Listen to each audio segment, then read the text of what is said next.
కేసీఆర్ గారు హిమాలయ పర్వతం అంత ఎత్తు లాంటి పర్సనాలిటీ ఆయనది. ఆయనను చేయబెట్టి చూపించి అవినీతి అని అంటే నిజంగా చాలా బాధ అవుతా ఉన్నది. ఎందుకంటే నా పెళ్ళప్పుడు నా పెళ్లి చేయడానికి కూడా ఇబ్బంది పడ్డటువంటి వ్యక్తి ఆయన. రాజకీయాలలో 40-50 ఏళ్ళు ఉంటే కూడా ఆస్తులు సంపాదించుకోలే కేసీఆర్ గారు.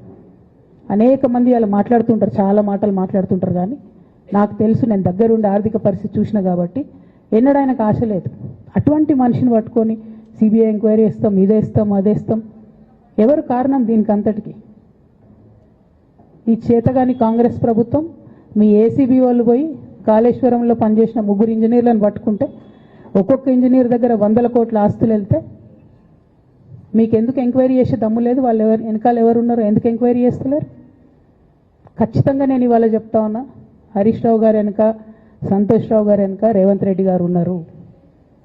వాళ్ళని ఖచ్చితంగా కాపాడతారు. అన్ని విషయాలను వాళ్ళని ఏమనరు, వాళ్ళ గురించి ఏం మాట్లాడరు.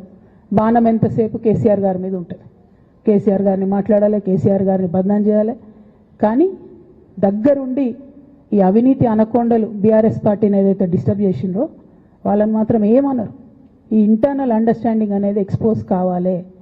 రేపటి నుంచి నేను ఛాలెంజ్ చేసి చెప్తున్నా కదా, రేపటి నుంచి ఏం మాట్లాడతారు తెలుసా? ఈ మొత్తం బ్యాచ్లన్నిటికీ సోషల్ మీడియా బ్యాచ్లు ఉన్నాయి. వీళ్ళందరికీ బాగా చాలా బ్యాచ్లు ఉన్నాయి. వాళ్ళంతా రేపటి నుంచి ఏమంటారు? నన్ను ఒకళ్ళు బీజేపీ ఆపరేట్ చేస్తుంది అంటారు, ఒకళ్ళు కాంగ్రెస్ ఆపరేట్ చేస్తుంది అంటారు, ఒకళ్ళు రేవంత్ రెడ్డి చెప్తే మాట్లాడుతుంది అంటారు, ఇంకోళ్ళు బండి సంజయ్ చెప్తే మాట్లాడుతుంది అంటారు. ఖబర్దార్ బిడ్డ, నేను ఎవరు చెప్తే ఆడేటటువంటి తోలుబొమ్మని కాదు. నాది నాది నాది నాది కేసీఆర్ బ్లడ్, నాది తెలంగాణ బ్లడ్. ఇండిపెండెంట్గా నేను అనుకున్న విషయాన్ని చెప్తున్నాను. దానికి పొలిటికల్గా ఇబ్బంది అయినా, కష్టమైనా, నష్టమైనా నేనే భరిస్తా. కానీ దేవుళ్ళ లాంటి మా నాన్నను ఇవాళ సిబిఐ ఎంక్వైరీ చేసిండ్రంటే కడుపు రగులుకపోతా ఉంది ఒక బిడ్డగా. అందుకే చెప్తున్నా, ఇన్ని రోజులు చెప్పలే. ఆ మధ్యలో పోయినసారి నా కొడుకు గ్రాడ్యుయేట్ అయినప్పుడు వచ్చినప్పుడు నేను మా నాన్నకు రాసుకున్న లెటర్ లీక్ చేస్తే కూడా ఆ 70, 80, 90 రోజుల నాకు నరకం చూపిస్తున్నారు. ప్రతిరోజు సోషల్ మీడియాలో ఇష్టం వచ్చినట్టు రాపిస్తున్నారు. ఎప్పుడు వీళ్ళ పేర్లు తీసుకోలే, ఇష్టం వచ్చినట్టు ప్రెస్ వాళ్ళకు మాట్లాడుతూ చాలా విషయాలు చెప్తున్నారు. ఎప్పుడు వాళ్ళ పేర్లు తీసుకోలే. ఇలా తీసుకుంటున్నా, ఎందుకంటే విషయం నాది కాదు. ఇది తెలంగాణ పరువు ప్రతిష్టకు సంబంధించిన విషయం. ఇలా దేశంలో ఏ మూలకు పోయినా, ఎక్కడికి పోయినా కేసీఆర్ అంటే ఒక మహానాయకుడు, త్యాగం చేసిన నాయకుడు అని చెప్పి మాట్లాడతారు.